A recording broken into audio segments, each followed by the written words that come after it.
ang sinabi mo, hindi ko siya papapasukin. Why not, General Torre? That is a decision.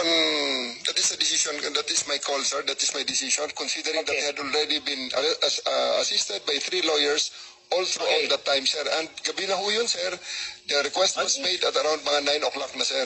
11 hours General after Torre, ganito, the first arrest. Tanggalin mo na yung titulo ni Inday Sara. Kalimutan mo na siya na Vice President siya. Pagpalagay natin hindi siya Vice President. She is an immediate member of the family.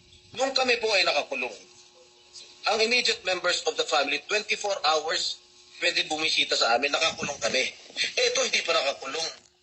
Anak ito. Bakit hindi niya pinapasok? Maliban doon, is this not a violation of RA 7438 that requires that you guarantee access to an attorney in addition to the immediate family? The President also said na yung anak niya, yung babae, abogado ko yun, papasukin nyo. Hindi nyo pinapasok. Abogado yun eh. Actually, sir, first to answer the question of Senator Estrada, sir. I have told the President that they can visit him at his detention facility because at this time the order of the day is to load him into a plane. So that's what we endeavored to do, and that's what happened, sir. Ano niya bibisitahin yung tatay niya? Sa Netherlands. Hindi naman dito tinray eh.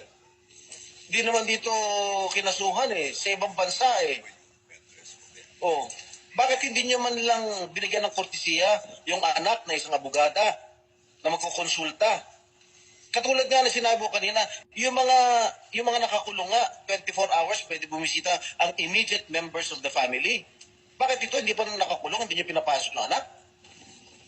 Our mission at that time, sir, is to deliver him to the My God. body Kahit who issued the ano warrant, mangyari, sir. Nasa batas yan. Nasa batas yan, General.